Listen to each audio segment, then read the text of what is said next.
موضوع الدرس في عظمت کتاب اللہ و اثبات المعاد، سورۃ الواقعہ، تفسیر ابن کثیر۔ الحمدللہ رب العالمین والصلاة والسلام علی اشرف الانبیاء وسید المرسلین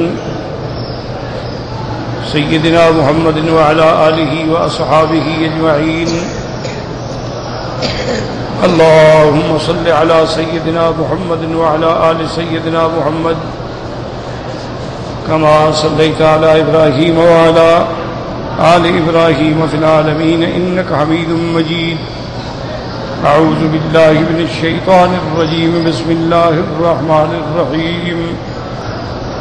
أفبهذا الحديث أنتم مدهنون وتجعلون رزقكم أنكم تكذبون، فلولا إذا بلغت الحلقوم وأنتم حينئذ تنظرون ونحن أقرب إليه منكم ولكن لا تبصرون، فلولا إن كنتم غير مدينين ترجعونها إن كنتم صادقين۔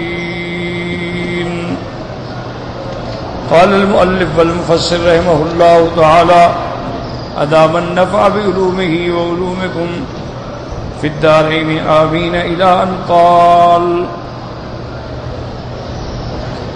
وقال الإمام أحمد حدثنا حسن بن محمد قال حدثنا إسرائيل عن عبد الأعلى عن أبي عبد الرحمن عن علي رضي الله تعالى عنه قال قال رسول الله صلى الله عليه وسلم: وتجعلون رزقكم يقول شكركم أنكم تكذبون، تقولون مطرنا بنوء كذا وكذا بالنجم كذا وكذا، وهكذا رواه ابن أبي حاتم عن نبيه عن مخول بن إبراهيم النهدي وابن جرير عن محمد بن المثنى عن عبد الله بن موسى وعن يعقوب بن إبراهيم عن يحيى بن أبي بكير ثلاثة من إسرائيل به مرفوعا۔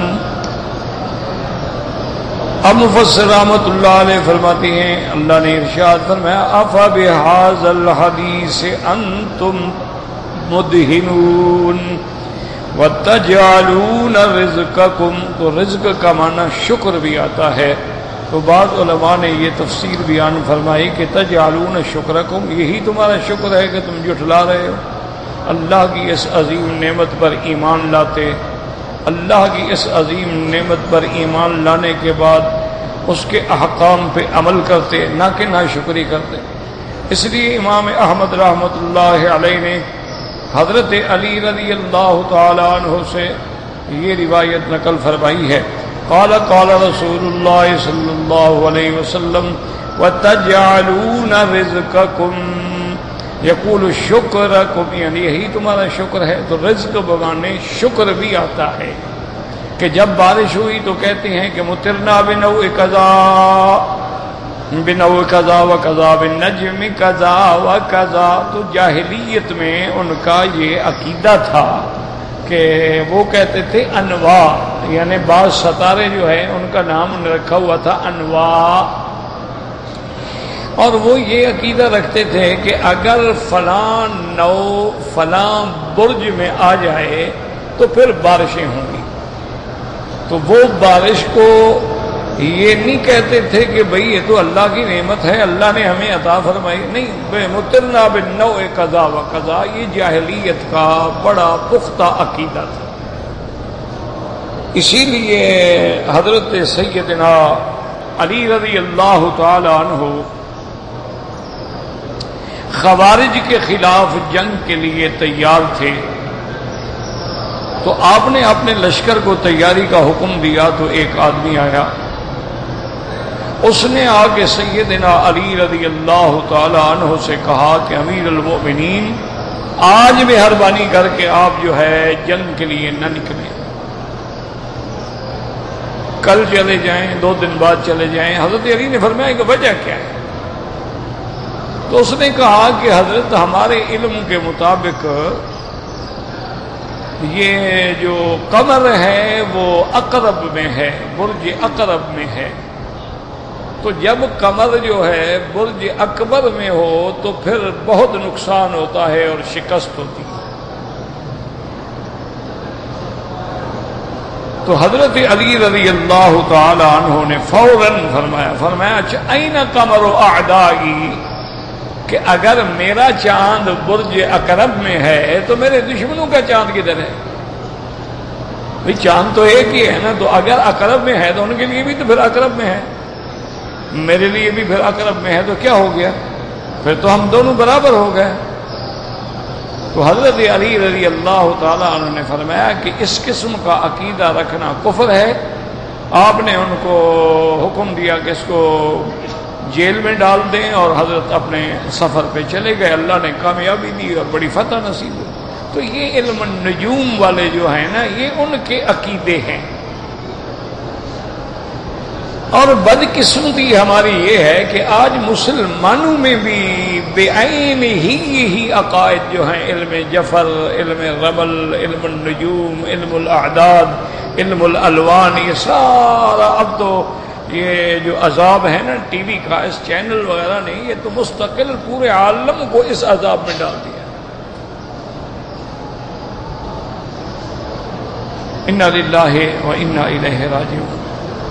کچھ لوگ ایسے آ گئے ہیں جو بزرگوں کی شکل میں اور بزرگوں کی حیت میں وہ لوگوں کو گمراہ کرتے ہیں کہ وہ لوگ ٹیلی فون کال ملاتے ہیں، وہ کہتے ہیں اچھا میں نے مراقبہ کر لیا ہے، تمہارا کام جو ہے یہ نہیں ہو سکتا۔ پتہ نہیں کیسا مراقبہ ہے اور کیسے اللہ کی تقدیر ان کے ہاتھ میں ہے، کسی کو نفع کر دیں، کسی کا نقصان کر دیں، یعنی اور بالکل مشرع لوگ ہیں، شکل ایسی ہے جیسے بزرگوں کی اور عالموں کی۔ خیر عالم تو نہیں ہوں گے، عالم ہوتے تو ایسی باتیں ہی نہ کرتے۔ تو یہ علوم ہیں میرے عزیز، بات سمجھو، علم نجوم ہے، علم الاعداد ہیں، یہ سارے علوم ہیں، لیکن یہ وہ علوم ہیں جو علوم شیطانی ہیں، ان کا علوم رحمانی سے کوئی تعلق نہیں ہے۔ یہ علوم جو ہیں یہ علوم اب دیکھو گانا ہے یہ بھی علم ہے، رقص کرنا ہے، ڈانس کرنا ہے، یہ بھی تو علم ہے، سحر ہے، جادو ہے، یہ بھی تو علم ہے۔ تو یہ سارے علوم جو ہے شیطانی علوم ہیں، مسلمانوں کو ان سے بالکل احتراز کرنا چاہیے، چونکہ بڑی سخت حدیث مبارک میں فرمان ہے میرے آقا کا۔ آپ نے فرمایا کہ من اتا عرافا او کاہنا فصدقہ فقد کفر بما انزل علی محمد صلی اللہ علیہ وسلم۔ فرمایا کوئی آدمی اگر ان عراف اور کاہنوں کے پاس جائے اور وہ جو بتلائیں کہے ہاں جی بالکل بزرگ ہیں نے ٹھیک بتلایا جی، یہ تو غیب کی خبریں دیتے ہیں، ان کے جنات تابع ہیں، ان کے پاس موکلات ہیں، تو فرمایا اگر تصدیق کرو گے تو گویا تم نے اللہ کے قرآن کا کفر کیا ہے، کیونکہ جب قرآن میں یہ بات واضح ہے کہ کوئی علم غیب نہیں جانتا۔ قل لا يعلم من في السماوات والارض الغیب الا اللہ وما يشعرون ایان یبعثون۔ تو ان کو کیسے خبر ہو گئی ہے؟ تو اس لیے اللہ تبارک و تعالی نے فرمایا وَتَجْعَلُونَ رِزْقَكُمْ أَنَّكُمْ تُكَذِّبُونَ۔ کیا تمہارا شکر یہ ہے کہ تم اللہ تبارک و تعالی کے فرمان کی تکذیب کرتے ہو؟ تو یہاں رزق بمعنی شکر ہے، اور اس کی مثال یہ دی کہ جب تم یہ کہتے ہو کہ بارش اس لیے ہوئی ہے کہ نوع قضا فی نوع قضا، تو یہ کفر ہے۔ اور جو مومن ہیں وہ کہتے ہیں مطرنا بفضل اللہ، بھی ہمارے پاس بارش ہوئی ہے اللہ کا فضل ہے۔ اور ویسے بھی دیکھو عقل استعمال کرو، اللہ نے عقل دیا ہے نا، اگر یہ انواع کی وجہ سے بھی بارش ہوتی ہو، یعنی ایک منٹ کے لیے ہم نے مان لیا کہ بھئی فلاں نو فلاں برج میں ہو تو بارش ہوگی، تو یہ انواع اور یہ برج تم نے بنائے ہیں کہ خدا نے بنائے ہیں؟ تو اگر خدا نے بنائے ہیں تو یہ سورج چاند ستاروں کی جو گردش ہے یہ اللہ کے حکم سے ہے یا تیرے حکم سے ہے؟ تو جب اللہ کے حکم سے ہے تو پھر سیدھی بات کرو کہ مطرنا بفضل اللہ، بھی اللہ کی رحمت سے بارش ہوئی. یعنی آپ اگر ان اسباب میں الجھ جائیں گے اور مسبب حقیقی کو بھول جائیں گے تو پھر کافر بن جائیں گے. یہی فرق تو ہے مسلمان میں اور کافر میں کہ کافر اسباب کا محتاج ہے اور مومن کی نظر جو ہے وہ اللہ پہ ہوتی ہے. وہ کہتا ہے نفع ہے اللہ کی طرف سے ہے، نقصان ہے اللہ کی طرف سے ہے، اللہ نے اولاد دی ہے الحمدللہ، اللہ نے اولاد نہیں دی ہے الحمدللہ. وہ ہر حال میں اللہ کی رحمت پہ اور اللہ کے فیصلوں پہ راضی ہوتا ہے کہ رضینا باللہ ربا وبالاسلام دینا وبمحمد صلی اللہ علیہ وسلم نبیا. تو اپنے عقیدوں کو صاف رکھیں. علم تو ہوتے ہیں دنیا میں، ایسی باتیں بھی ہوتی ہیں، لیکن ان پر عقیدہ رکھنا جو ہے وہ ناجائز ہے اور کفر ہے. وقد رواه الترمذي عن احمد بن مني عن حسين بن محمد وهو المروزي به وقال حسن غريب. وقد رواه سفيان الثوري عن عبد الاعلى ولم يرفعه. وقال ابن جرير حدثنا محمد بن بشار قال حدثنا محمد بن جعفر قال حدثنا شعبة النبي بشر عن سعيد بن جبير عن ابن عباس رضي الله تعالى عنهما قال ما مطر قوم قط الا اسباب مكافن يقولون مطرنا بالنوء كذا وكذا. حضرت ابن عباس فرماتی ہیں کہ جب کسی قوم کسی علاقے میں بارش ہوتی ہے تو جو لوگ اس حال میں صبح کرتے ہیں کہ کافر ہو جاتے ہیں، کہتے ہیں مطرنا بالنوء كذا وكذا، لیکن جو مومن ہے وہ کہتے ہیں مطرنا بفضل اللہ. وقرأ ابن عباس شکرکم انکم تکذبون. وهذا اسناد صحیح عن عباس. وقال مالک بن متان صالح بن کیسان عن عبید اللہ بن عبد اللہ بن عتبہ بن مسعود عن زید بن خالد الجہنی رضی اللہ تعالی عنہ انہ قال صلی بنا رسول اللہ صلی اللہ علیہ وسلم صلاة الصبح بالحدیبیہ فی اثر سماء كانت من الليل فلما انصرف اقبل على الناس فقال هل تدرون ماذا قال ربكم قالوا الله ورسوله اعلم قال اصبح من عبادي مؤمن بي وكافر فاما من قال مطرنا بفضل الله ورحمته فذلك مؤمن بي كافر بالكوكب وَأَمَّا مَنْ قَالَ مُطِرْنَا بِالنَّوْءِ كَذَا وَكَذَا فَذَلِكَ كَافِرٌ بِي وَمُؤْمِنٌ بِالْكَوْكَبِ. أخرجاه في الصحيحين وأبو داود والنسائي وكلهم من حديث مالك به. حضرت زید بن خالد الجہنی رضی اللہ تعالیٰ عنہ فرماتے ہیں کہ جس زمانے میں ہم حدیبیہ میں تھے، سرکار دو جہاں صلی اللہ علیہ وسلم نے صبح کی نماز پڑھائی فی اسر سماء کانت من اللیل، رات کو بارش ہو چکی تھی. فلما انصرف، جب آپ نماز سے فارغ ہوئے، اقبل علی الناس، لوگوں کی طرف آپ نے رخ فرمایا اور آپ نے فرمایا هل تدرون ماذا قال ربکم، کیا تم جانتے ہو کہ تمہارے رب نے کیا فرمایا ہے؟ انہوں نے کہا اللہ ورسولہ اعلم، ہم نہیں جانتے، اللہ کا رسول جانتے ہیں. فرمایا اللہ نے فرمایا اصبح من عبادی مؤمن بی و کافر، کہ آج صبح کی لوگوں نے بعض ایسے ہیں جو مومن ہیں اور بعض کافر. فاما من قال مطرنا بفضل اللہ ورحمتہ فذلک مؤمن بی کافر بالکوكب، جس نے کہا کہ بارش اللہ کے فضل سے ہوئی ہے تو اس کا اللہ پر ایمان ہے اور ستاروں سے انکار ہے. اما من قال مطرنا بنوء كذا وكذا وذلك كافر بي ومؤمن بالكوكب، اور جس نے کہا کہ بارش ان ستاروں کی وجہ سے ہوئی ہے اس نے اللہ کے ساتھ کفر کیا اور ستاروں پر ایمان لایا. اور یہ حدیث جو ہے صحیح ہے ان میں، یعنی بخاری اور مسلم بھی ہے. تو جو آدمی یہ عقیدہ رکھتا ہے تو وہ کافر ہو جاتا ہے. وقال مسلم رحمہ اللہ تعالی حدثنا محمد بن سلمة المرادی وعمر بن سواد قال حدثنا عبد الله بن وهب عن عمرو بن الحارث ان ابا يونس حدثه عن ابي هريره رضي الله تعالى عنه عن رسول الله صلى الله عليه وسلم انه قال ما انزل الله من السماء من بركه الا اصبح فريق من الناس بها كافرين. ينزل الغيث ويقولون بكوكب كذا وكذا انفرد به مسلم من هذا الوجه. حضرت ابی ہریرہ رضی اللہ تعالی عنہ سے روایت ہے کہ سرکار دو عالم صلی اللہ علیہ وسلم نے فرمایا کہ جب آسمان سے برکت یعنی بارش اترتی ہے، رحمت اترتی ہے، لیکن کچھ لوگ ایسے ہیں جو کافر ہو جاتے ہیں اور کہتے ہیں کہ یہ بارش اس لیے ہوئی ہے کہ فلاں ستارہ فلاں برج میں ہے. اس کو امام مسلم رحمۃ اللہ علیہ نے روایت فرمایا ہے. وقال ابن جرير حدثني يونس قال اخبرنا سفيان محمد بن اسحاق محمد ابراهيم بن الحارث التيمي النبي سلمة النبي هريرة رضي الله تعالى عن رسول الله قال ان الله لا يصبح القوم بالنعمة او يمسيهم بها ويصبح قوم كافرين يقولون مترنا بالنوء وكذا وكذا.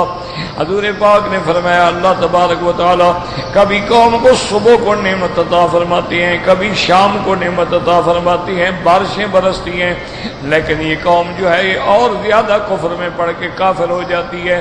یہ سمجھتے ہیں کہ یہ بارش اس لیے ہوئی ہے کہ فلاں ستارہ جو ہے وہ فلاں برج کے اندر ہے.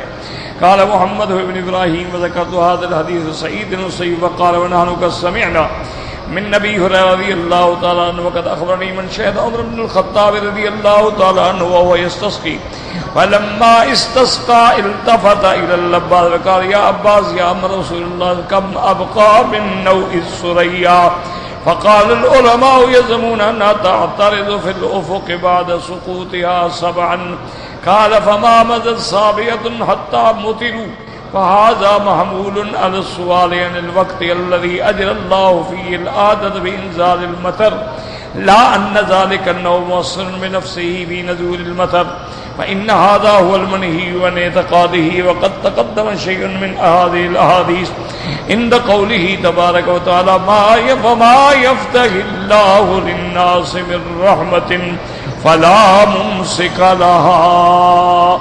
اس حدیث میں آتا ہے، فرماتے ہیں کہ حضرت عمر بن الخطاب رضی اللہ تعالیٰ عنہ بارش کے لیے دعا مانگ رہے تھے. جب اس سے فارغ ہوئے تو حضرت عباس کی طرف متوجہ ہوئے اور پوچھا ابن عباس سے کہ یا ام رسول اللہ صلی اللہ علیہ وسلم، آپ یہ بتائیں کہ انواع الثریا جو ہیں ان کا کتنے دن باقی ہیں. فقال العلماء يزعمون انها تعترض في الافق بعد سقوطها سبعا، کیونکہ بعض علماء کہتی ہیں کہ ثریا جو ہے ستارے جو ہیں وہ 7 تاریخ کے بعد جو ہے منتقل ہوتے ہیں. قال فما بدت صابیۃ حتى مطروا، تو جیسے حضرت ابن عباس نے فرمایا تھا کہ 7 دن گزرے تو بارش آ گئی. وهذا محمول على السؤال عن الوقت الذي اجر الله فيه العادة بانزال المطر. اب مفسر رحمۃ اللہ علیہ فرماتے ہیں کہ یوں سمجھو، ایک ہے یہ پوچھنا کہ بھئی وہ مونسون کے مہینے کب ہوں گے، بارشوں کے مہینے کب ہوں گے، یہ سوال ہے. یہ نہیں کہ ایک ہے عقیدہ کہ بارش ہوتی ہی ستارے کی وجہ سے، وہ عقیدہ رکھنا جو ہے کفر ہے. باقی تو ہر ملک میں موسم ہوتے ہیں، بعض ملکوں میں اپریل میں بارشیں شروع ہو جاتی ہیں، بعض ملکوں میں جو ہے وہ مئی جون جولائی کے بعد بارشیں ہوتی ہیں. تو اس کے بارے میں سوال کرنا کہ بھی اس علاقے میں کس موسم میں بارش ہوگی، تو یہ عقیدہ نہیں ہے. عقیدہ یہ ہے کہ یہ کہے کہ مطرنا بنوء کذا و کذا، ہم اس ستارے کی وجہ سے بارش ہوئی ہے، یعنی سبب بارش جو ہے وہ ستارہ ہے، یہ کہے گا تو کافر ہے. اگر سوال کیا ہے، پوچھا ہے، جیسے عام طور پہ آدمی پوچھتے ہیں کہ بھائی آج رات تم نے دیکھا تھا چاند، صبح جب ہوئے دیکھا کہ نظر آیا تھا کہ ڈوب گیا تھا، یہ تو اوقات پوچھنے کا ایک طریقہ ہے. اندازہ ہو جاتا ہے کہ بھی مہینہ 29 کا ہوگا یا 30 کا ہوگا. تو یہ عقیدہ نہیں ہے، عقیدہ رکھنا کفر ہے. ایک ہے کہ اتفاق ہے کہ جی یہ برسات کا موسم ہے یا برسات کا موسم نہیں ہے، اور ہر ملک میں خدا کی شان ہے برسات کے الگ الگ موسم ہوتے ہیں. لیکن یہ جتنا یورپ کا علاقہ ہے نا جی، وہاں تو عجیب اللہ کا نظام ہے کہ یوں سمجھ لیں کہ مہینے کے یعنی 25 دن بارش ہی بارش. اچھا وہ ہوتا بھی بڑا عجیب ہے، آپ گھر سے نکلے ہیں بالکل کچھ بھی نہیں، آدھے گھنٹے کے بعد بارش شروع ہو، یعنی وہاں تو ایک عجیب نظام ہے۔ اس لیے ہر آدمی اپنی گاڑی میں وہ برساتی بھی رکھتا ہے، چھتری بھی رکھتا ہے، کوئی پتہ نہیں کس وقت بارش آ جائے۔ وہ وہاں ان چیزوں کا کوئی تغیرات جو ہیں ان کا پتہ ہی نہیں ہوتا۔ اسی لیے وہ بڑی ایک مشہور مثال ہے نا کہ 4W جو ہیں یورپ میں ان کا کسی کو پتہ نہیں ہوتا۔ W سے مراد ہے ویدر، موسم، موسم کا کوئی پتہ نہیں کہ ابھی دھوپ ہے ابھی بارش آ گئی۔ اسی طرح W سے مراد ہے ورک، کہ نوکری کا بھی کوئی پتہ نہیں کہ آپ دفتر پہنچے انہوں نے کہا جناب فارغ۔ اسی طرح بیوی کا بھی کوئی پتہ نہیں، وائف کا بھی کوئی پتہ نہیں، جب گھر جاؤں گا وہ میرے گھر میں ہوگی یا کسی اپنے فرینڈ کے گھر میں ہوگی۔ تو یہ ایسے وومن کو یعنی کوئی پتہ نہیں ہوتا۔ تو بہرحال عقیدہ رکھنا کفر ہے۔ فإن هذا هو النهي عن اعتقاده، نہی یہ ہے کہ عقیدہ نہ رکھو۔ اب مفسر رحمۃ اللہ علیہ فرماتے ہیں کہ میں نے بہت ساری احادیث مبارک جو ہے اس آیت کی تفسیر پر بھی ذکر فرمائی ہے۔ وما يفتح الله للناس من رحمۃ فلا ممسک لها الا، اللہ کے سوا نہ کوئی رحمت دیتا ہے نہ کوئی روک سکتا ہے۔ وقال ابن جرير الطبري يونس قال اخبرنا سفيان اسماعيل بن أمية فيما حسب وغيره ان رسول الله صلى الله عليه وسلم سمع رجلا ومطر يقول مطرنا ببعض اسانين الاسد فقال كذبت بل هو رزق الله۔ میرے آقا نے سنا کہ ایک آدمی کہہ رہا ہے کہ بھئی یہ بارش اس لیے آئی ہے کہ وہ برج اسد میں اسانین آئے ہیں۔ حضور نے فرمایا غلط کہہ رہے ہو، جھوٹ بولتے ہو، یہ اللہ کا رزق ہے جو اللہ نے ہمیں عطا فرمایا ہے۔ ثم قال ابن حدثني ابو صالح السراري قال حدثنا ابو جعفر محمد بن الملك اللودي حدثنا جعفر بن الزبير عن القاسم النبي امام النبي صلى الله عليه وسلم قال ما مطر قوم من ليلة الا اصبح قوم بها كافرين ثم قال تجعلون رزقكم انكم تكذبون يقول قائل مطرنا بالنجم كذا وكذا وفي حديث ابي سعيد رضي الله عنه انه كهت الناس 7 سنين ثم مطر قال مطرنا بالمجدع۔ حضرت ابی سعید فرماتے ہیں روایت مرفوع حضور پاک سے کہ لوگوں کو 7 سال تک بارش نہ آئے اور اس کے بعد بارش آ جائے تو کہتے ہیں ہاں اس لیے آئے کہ نو المجدع جو ہے وہ فلاں اس میں آ گیا ہے۔ وقال مجاهد الوتين رزقكم انكم تكذبون قال قولهم في الانواع مطرنا بنوع كذا بنوع كذا يقول قولوا هو من عند الله ورزقه، کہو اللہ کی طرف سے بارش ہے اور اللہ کا انعام ہے، اللہ کا رزق ہے۔ وهكذا قال الضحاك وغير واحد وقال قتادة اما الحسن وكان يقول بئس ما اخذ قوم من انفسهم لم يرزقوا من کتاب اللہ الا التقذیب۔ اس لیے حضرت حسن فرماتے تھے کہ یہ کیسی بدبخت قوم ہے، ان کو قرآن سے ہدایت نہ ملی بلکہ قرآن سے ان نے اور اپنے آپ کو گمراہ کیا اور تکذیب حاصل ہوئی۔ ومانا قول هذا رجل حظكم من کتاب اللہ انکم تکذبون، یعنی تم نے اپنا نصیب یہی بنا رکھا ہے کہ قرآن سے تمہیں تکذیب کے سوا کچھ نہ ملا۔ ویسے بھی اللہ کے پیغمبر نے فرمایا کہ اللہ تبارک و تعالی ان اللہ یرفع بهذا الکتاب اقواما ویضع بها آخرین، اللہ قرآن سے لوگوں کو بلندی بھی عطا فرمائیں گے اور لوگوں کو ذلت بھی عطا فرمائیں گے۔ جو اللہ قرآن پہ جو لوگ ایمان لائیں گے اللہ ان کو بلند کر دیں گے، اور جو انکار کریں گے ان کا انجام ذلت اور خواری ہوگا۔ اس لیے فرمایا فَبِهَذَا الْحَدِيثِ أَنْتُمْ مُدْهِنُونَ وَتَجْعَلُونَ رِزْقَكُمْ أَنَّكُمْ تُكَذِّبُونَ۔ اور بعض علماء نے یہ بھی فرمایا ہے کہ معنی یہ تھا کہ جو یہودی تھے وہ جھوٹ کہتے تھے کہ بھئی یہ اللہ کا نبی نہیں ہے، اس کی علامات تورات میں نہیں ہیں، جھوٹ بولتے تھے۔ کیوں؟ کہ ان کا جو مقام ہے، ان کے جو وظیفے ہیں، ان کے جو نظر نیاز ہے وہ چلتی رہے۔ تو گویا انہوں نے اپنا رزق یہی بنا رکھا ہے کہ جھوٹ بولیں، اللہ کے قرآن کی تکذیب کریں اور محمد مصطفیٰ کی تکذیب کریں۔ فلولا اذا بلغت الحلقوم وانتم حينئذ تنظرون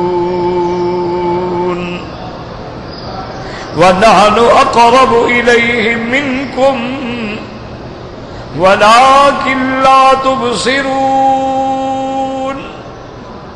فَلَوْلَا إِن كُنتُمْ غَيْرَ مَدِينِينَ تَرْجِعُونَهَا إِن كُنتُمْ صَادِقِينَ فَأَمَّا إِن كَانَ مِنَ الْمُقَرَّبِينَ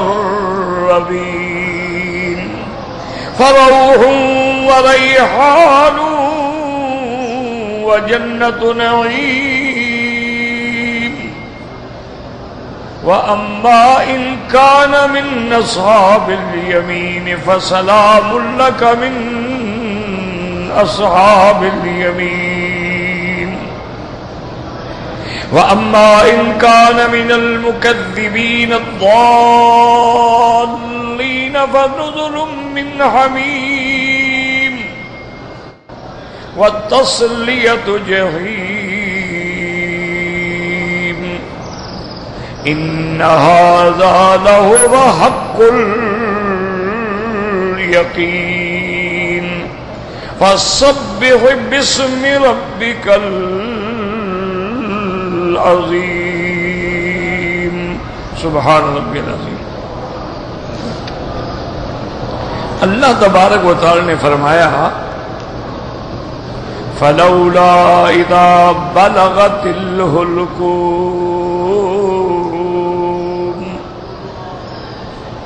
یاد رکھو فلولا یہ لغت عربیہ میں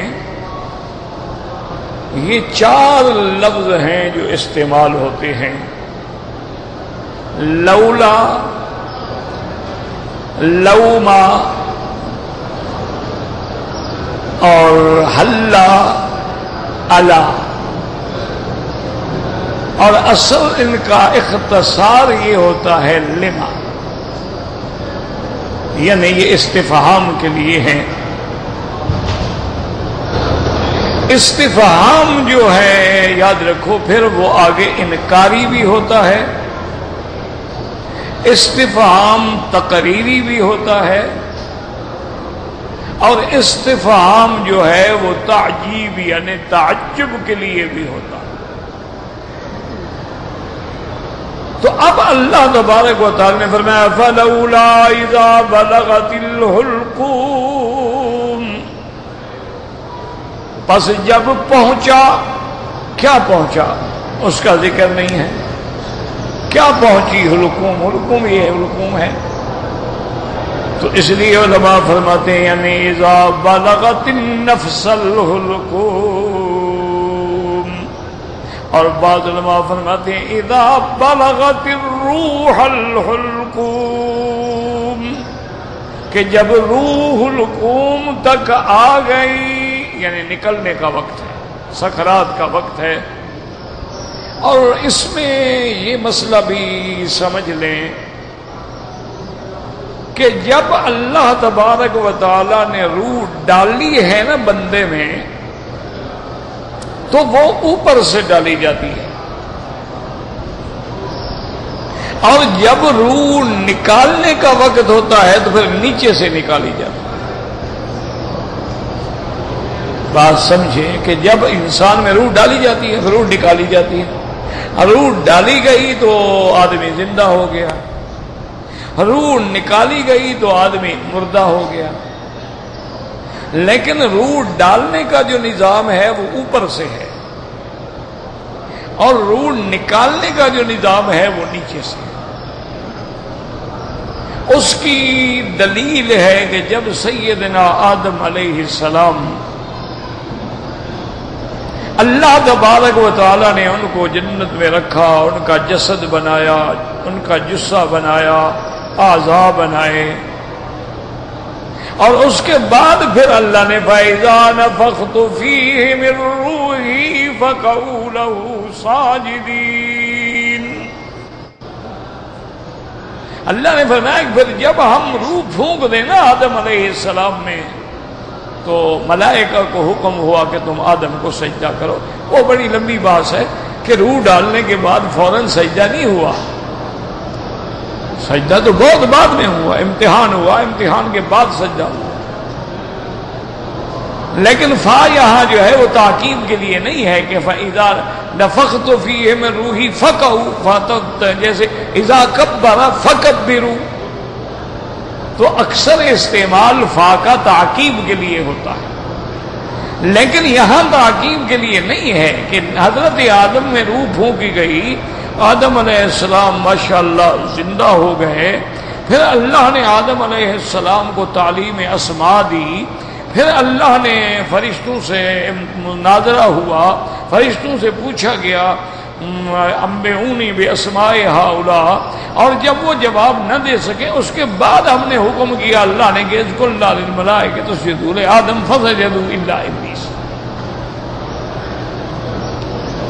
تو حدیث مبارک میں آتا ہے کہ جب آدم علیہ السلام کا جسد پڑا تھا نا جنت میں، اب روح پھونکی گئی تو روح اوپر سے چلی، یہاں تک جب آئی نا کمر تک تو حضرت آدم اٹھنے لگ گئے، اب نیچے تو روح تھی نہیں، وہ نہیں اٹھ سکے، ٹانگوں میں روح ہو تو کھڑے ہوں، وہ تو ابھی یہاں تک پہنچی تھی نا کمر تک، تو اس وقت اس لیے اللہ نے فرمایا کان الانسان وجولا، دیکھو انسان کتنا جلد باز ہے کہ ابھی روح پوری ہی نہیں ہوئی اور حضرت دوڑ لگانے کے لیے تیار ہو گئے۔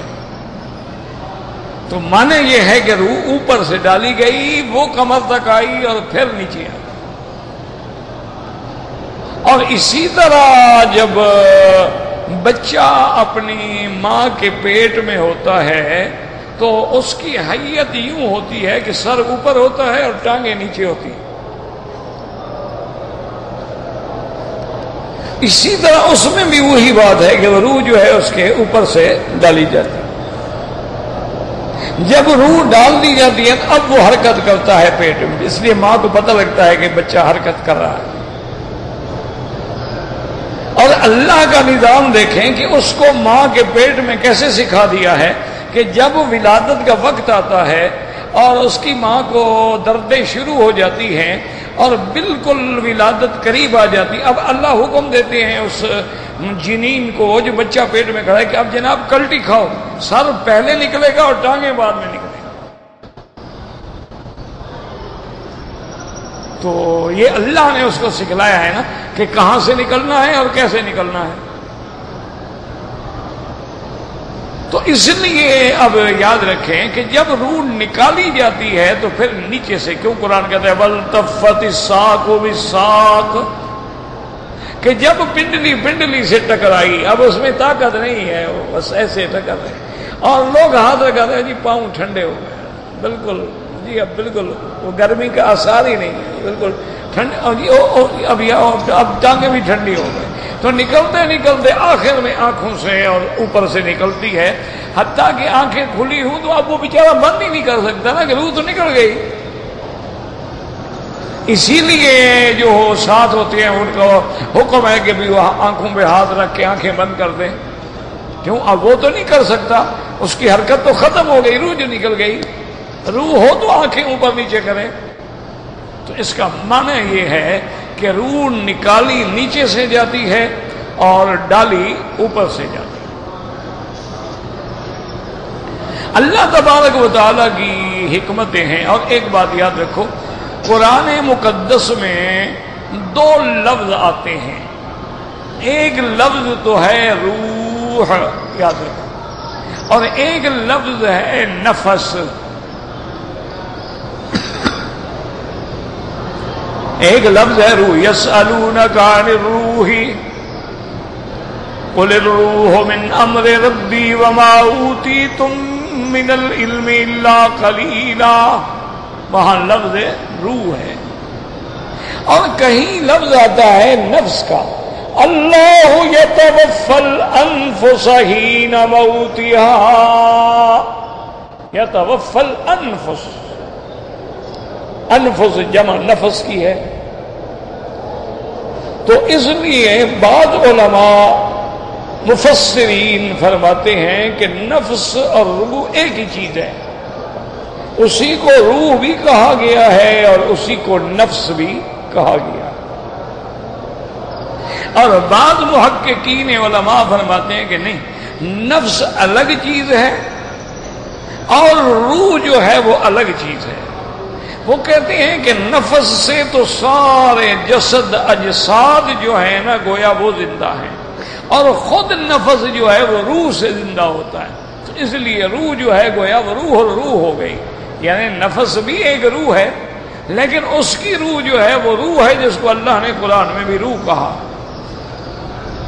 اچھا، اسی طرح اللہ نے جبریل علیہ السلام کو بھی روح کہا ہے. قرآن پاک میں اللہ نے فرمایا نزل بہ الروح الامین. یہ قرآن لے کے کون اترا ہے؟ روح اترا ہے جو امانت والا ہے. روح سے کون مراد ہے؟ جبریل علیہ السلام. ان کو روح کیوں کہا ہے؟ کہ جیسے اس روح سے ہماری بدن کی زندگی ہے، قرآن سے ہمارے ایمان کی زندگی ہے، ایمان کی حیات ہے. تو وہ قرآن لے کے آتا ہے، ہمیں ایمان ملتا ہے، تو ایمان ہمارا تر و تازہ ہو جاتا ہے. تو اس لیے اللہ نے اس کو روح بھی فرمایا نزل بہ الروح الامین. اللہ نے قرآن کو بھی روح فرمایا وَكَذَلِكَ أَوْحَيْنَا إِلَيْكَ رُوحًا مِّنْ أَمْرِنَا. تو قرآن بھی روح ہے، قرآن سے بھی حیات ہے، قرآن سے بھی ایمان کی تر و تازگی ہے. جب آدمی قرآن پڑھتا ہے یا سنتا ہے اِذَا تُلِيَتْ عَلَيْهِمْ آيَاتُهُ زَادَتْهُمْ إِيمَانًا. تو آدمی کا ایمان بڑھ جاتا ہے، تر و تازہ ہو جاتا ہے. تو اس لیے یاد رکھیں، بعض علماء فرماتے ہیں نفس اور روح ایک چیز ہے. بعض علماء فرماتے ہیں نہیں، نفس سے حیات اجساد ہے اور روح سے حیات نفس ہے.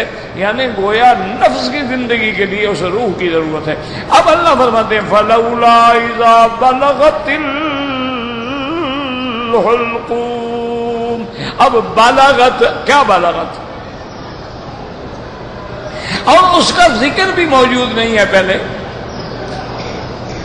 کوئی ذکر تو ہو نا پہلے، نہ روح کا ذکر ہے نہ نفس کا ذکر ہے. یہ تو ٹھیک ہے کہ مقصد یہ ہے کہ جب روح حلقوم تک پہنچی، لیکن روح کا ذکر تو ہے نہیں. تو اس لیے یاد رکھیں کہ علماء فرماتے ہیں کہ کبھی کبھی چیز اتنا مشہور معلوم ہوتی ہے کہ اس کا مرجع میں ذکر ہونے کی ضرورت ہی نہیں ہوتی، یعنی فوراً بندے کے دماغ میں آ جاتی ہے. جیسے اللہ فرماتے ہیں اِنَّا أَنزَلْنَاهُ فِي لَيْلَةِ الْقَدْرِ، کہ ہم نے اتارا لیلۃ القدر میں. کیا اتارا؟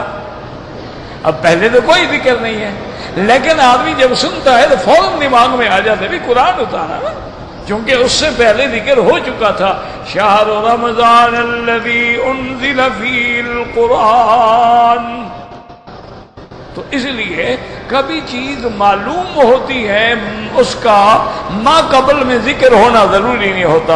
جیسے اللہ فرماتے ہیں وَلَوْ يُؤَاخِذُ اللَّهُ النَّاسَ بِمَا كَسَبُوا مَا تَرَكَ عَلَى ظَهْرِهَا مِن دَابَّةٍ.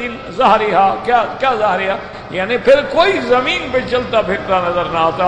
اگر اللہ ہمیں ہر گناہ پہ پکڑ لیتے تو پھر تو کوئی بندہ ہی نہ بچتا نا. تو اس لیے کبھی تو یہاں بھی اس کی ضرورت نہیں ہے. اس لیے اللہ فرماتے ہیں فَلَوْلَا إِذَا بَلَغَتِ الْحُلْقُومَ وَأَنْتُمْ حِينَئِذٍ تَنْظُرُونَ. اور اس وقت تم دیکھتے ہو، دیکھ رہے ہو، مشاہدہ کر رہے ہو.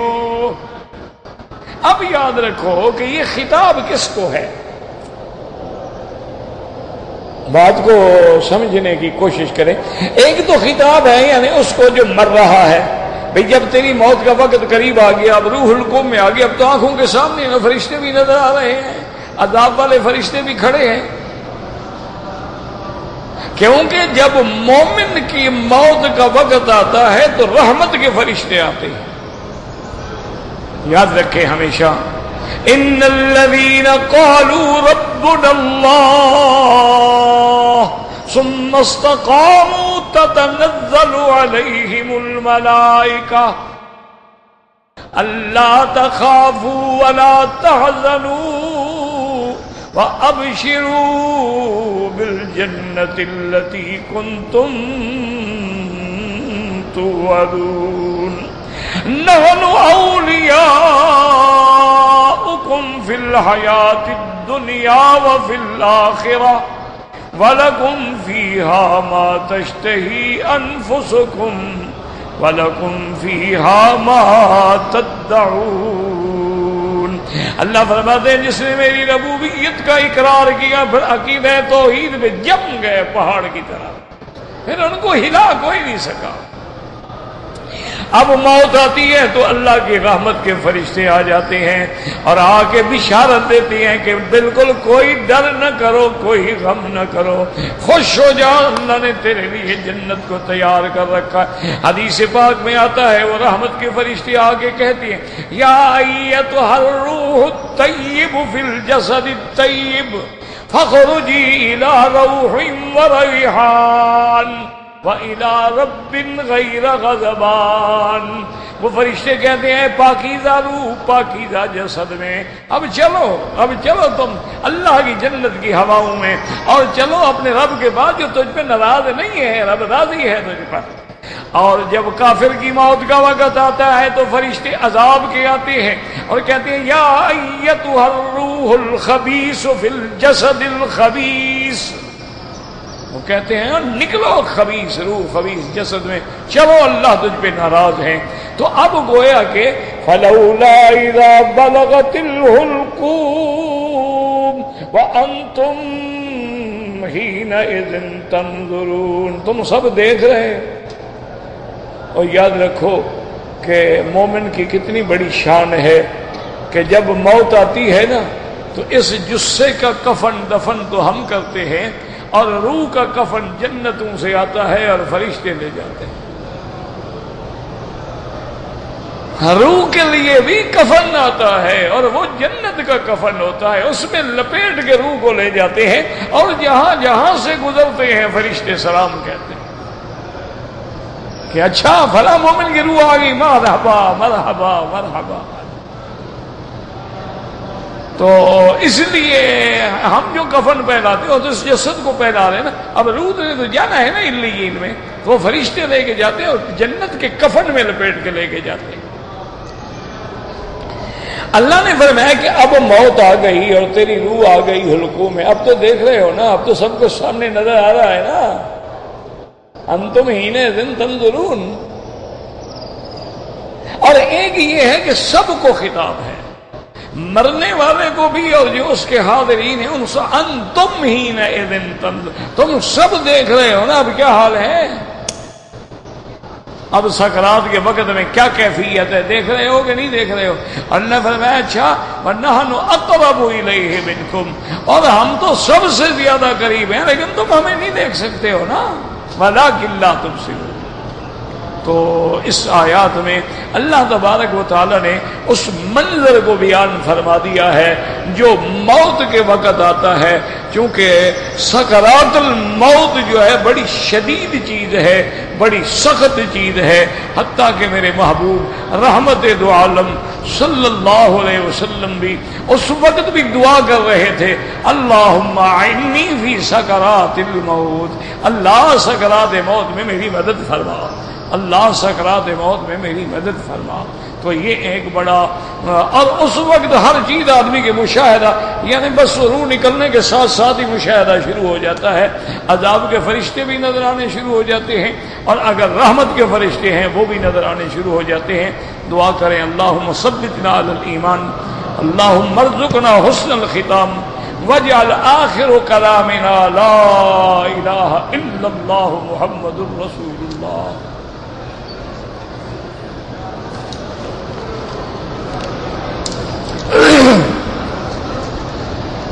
کہتے ہیں جی کہ اجوا کھجور جو ہے اس کا بالکل اس لیے افضل ہے کہ اس کا ذکر حدیث مبارک میں موجود ہے، حضور پاک نے نام لیا ہے کہ جو آدمی روزانہ صبح کو 7 دانے اجوا کھجور کے کھا لے گا تو اس دن اس پہ جادو یا زہر بھی اثر نہیں کرے گا۔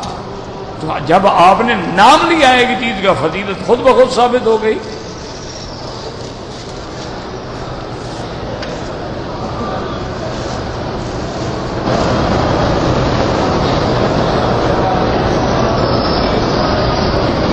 کہتے ہیں جی کہ میں ایک کمپنی میں کام کرتا ہوں، کمپنی کی طرف سے مجھے 2 کلومیٹر پر 1 لیٹر پیٹرول ملتا ہے، بہرحال جو آپ کو کمپنی دیتی ہے آپ کو بچتا ہے وہ آپ کا ہے، اس میں کیا ہے؟ ان کو تو پتا ہے نا وہ دے رہے ہیں، ان کو تمہیں پتا ہے بچتا ہے، ان کو پتا نہیں ہے، تو احتیاطاً دے دیتے ہیں نا کہ کبھی لیکیج ہو جاتی ہے، کبھی نقصان ہو جاتا ہے، کبھی گاڑی خراب ہو جاتی ہے، کبھی زیادہ پیٹرول کھانے لگ جاتی ہے، تو ان کو بھی تو پتا ہے نا، وہ جان کے جب تم کو انہوں نے دے دیا ہے، اب تمہاری مرضی ہے تم اس کو خرچ کرو نہ کرو۔ بہت سارے ہمارے میرا اپنے ایک دوست فوت ہو گیا، اللہ مغفرت فرمائے، وہ پولیس میں ڈی ایس پی تھے، ہر سال ماشاءاللہ آتے تھے رمضان میں اور حج کر کے جاتے تھے، اس زمانے میں اتنی سختی نہیں تھی، تو اس نے کبھی رشوت نہیں لی، یا رشوت تو خیر بڑی بات ہے نا، وہ اگر جائے تو کسی کا کھانا بھی نہیں کھاتا تھا، یعنی کسی علاقے میں جاتا کسی دوست کے پاس جا کے کھانا کھا لیتا تھا، مدعا علیہ کے بعد نہیں کھاتا، اتنا احتیاط۔ تو میں نے پوچھا حاجی صاحب کہ پھر ہر سال تمہیں پیسے کہاں سے آ جاتے ہیں؟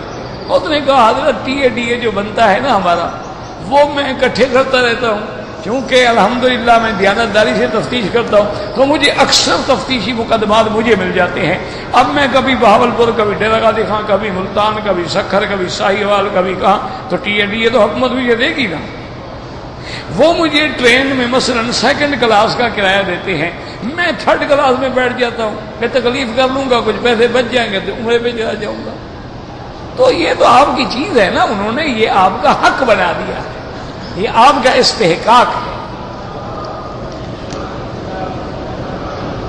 کہتے جی کتا اور خنزیر کا جلد جو ہے وہ دباغت سے پاک ہو جاتا نہیں ہوتا، وہ جنس العین ہے، نجس العین، وہ نہیں پاک۔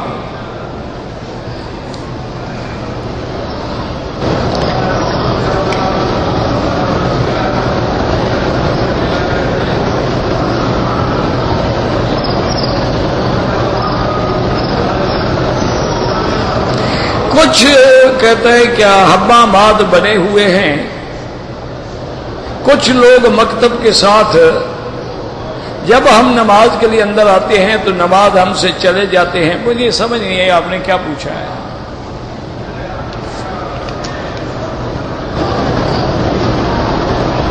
کہتے ہیں جی کہ فرض نماز کے بعد یا ویسے کسی مجلس میں دعا مانگنا ہاتھ اٹھا کر جائز ہے؟ بالکل جائز ہے، حدیث مبارک ہے، اللہ پاک نے فرمایا کہ مجھے حیا آتی ہے کہیں یردہما صفرن، کہ میرا بندہ ہاتھ اٹھائے میں خالی کر دوں، تو ہاتھ اٹھانے کی، اچھا استسقاء میں ہاتھ اٹھانا بھی ثابت ہے، نہ اٹھاؤ کوئی بات نہیں، اٹھاؤ کوئی بات نہیں، یہ کوئی ایسا جھگڑا تو نہیں ہے نا کہ اب دین اسی میں اٹک کے رہ گیا ہے تمہارا، حدیث میں اٹھانا بھی ثابت ہے، نہ اٹھانا بھی ثابت، تو کبھی اٹھا لو کبھی نہ اٹھاؤ، بس تاکہ حدیثوں پر عمل ہو جائے۔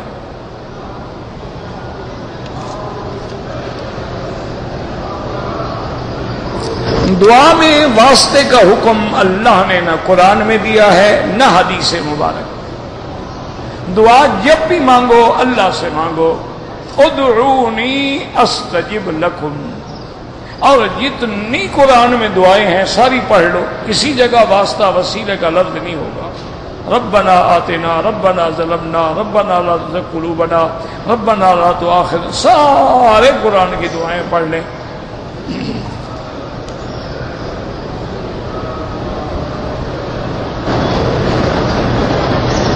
کہتے جی کہ تفسیر ابن کثیر اردو میں چھپی ہے،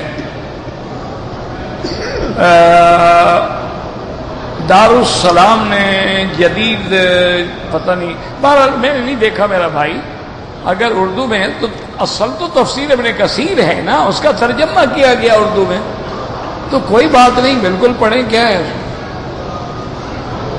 اور دوسری اردو کی تفاسیر میں جو آسان ہے نا وہ ہے معارف القرآن، ویسے تو کئی تفاسیر ہیں لیکن جو آسان ہیں یعنی عام فہم ہے، جس کو تھوڑا علم والا بھی بار بار پڑھے تو سمجھ لیتا ہے، وہ ہے معارف القرآن۔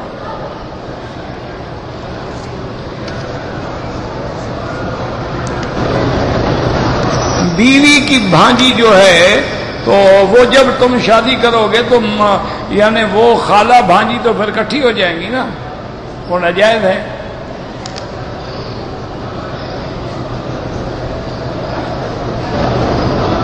کہتے ہیں جی کہ لوگوں کے اندر یہ بات مشہور ہے کہ فرشتہ جو ہے بارش کو لے کے آتا ہے. لوگوں کے کیا قرآن میں ہے کہ اللہ پاک بادل بناتے ہیں، والذی یرسل الرياح بشرا بین یدی رحمتہ حتی اذا اقلت سحابا ثقالا سقناہ الی بلد میت. تو فرشتے اس کو لے کے جاتے ہیں اس جگہ جہاں حکم ہوتا ہے، اور ہوائیں بھی چلا دیتی ہیں، ہوائیں بھی لے جاتی ہیں.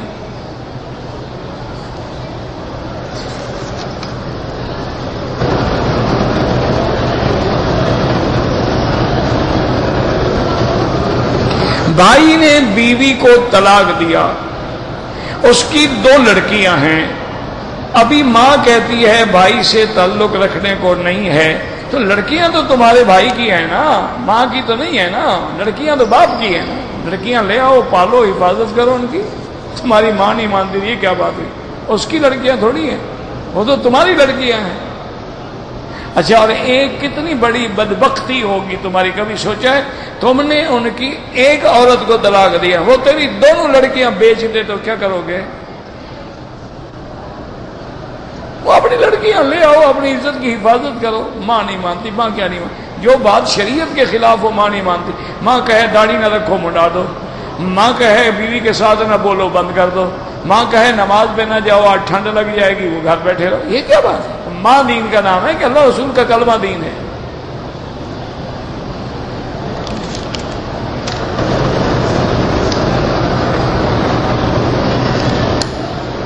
کہتے ہیں جی کہ میں نے ایک عالم سے سنا ہے کہ جدہ اور مکہ کے لوگ جو ہیں وہ حج افراد ہی کر سکتے ہیں. بالکل ٹھیک سنا ہے آپ نے.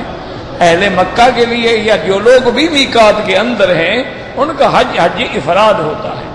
حج تمتع یا قران ان کا ہوتا ہے کہ جو لوگ باہر سے آتے ہیں. ذالک لمن لم یکن اہلہ حاضر المسجد الحرام، جو یہاں کے رہنے والے نہیں ہیں، باہر سے آ رہے ہیں.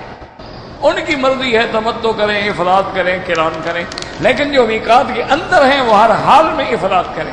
ہاں یہ الگ بات ہے، اب تم مکے میں رہتے ہو، چھٹی پہ گھر چلے گئے، واپس آ رہے ہو، تو اب بھی تم میقات سے باہر سے واپس آ رہے، تمہاری مرضی، جو حج کر لو. شیعہ کے کفر میں کوئی شک نہیں. بہرحال میں نے بتا دیا تھا جو منکر قرآن ہے وہ کافر ہیں.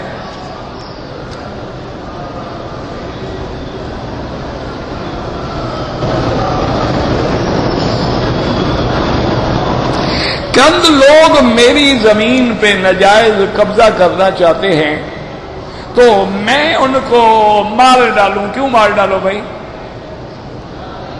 کہتے دفاع ہے. تو جب وہ تمہیں مارنے کے لیے آئے تو اپنی جان بچانے کے لیے مارنا نا. یہ تو نہیں ہے کہ ابھی وہ تمہیں مارنے کے لیے بھی نہیں آئے اور تم پہلے مار ڈالو. یہ کہاں لکھا ہوا ہے؟ اور پھر زمین حاصل کرنے کے لیے قتل کا ارتکاب کر لو، جو اتنا بڑا گناہ ہے کہ جس پہ اللہ نے فرمایا لعنہ اللعنوی غضب اللہ علیہ ولعنہ وأعد له عذابا مہینا. تو بالکل بچیں. اور اس کا میرا بھائی حل ہے. وہ قبضہ کرنا چاہتے ہیں، 2 آدمیوں کو درمیان میں ڈال کے وہ زمین ان کو بیچ دو، دوسری جگہ لے لو، تو ضروری قتل کرنا ہے. یا وہ زمین اپنی ٹھیکے پر ان سے زیادہ طاقت والوں کو دے دو. وہ جن ہیں تو کسی بھوت کو دے دو، وہ ڈر کے مارے نہیں آئیں گے. کوئی ضروری تو نہیں کہ قتل کرو لوگوں کو. نعوذ باللہ ثم نعوذ باللہ. قتل انسانی بڑا جرم ہے. ایک بندے کا قتل جو ہے پوری انسانیت کا قتل ہے. اللہ تبارک و تعالی معاف فرمائے. ربنا تقبل منا انک انت السمیع العلیم.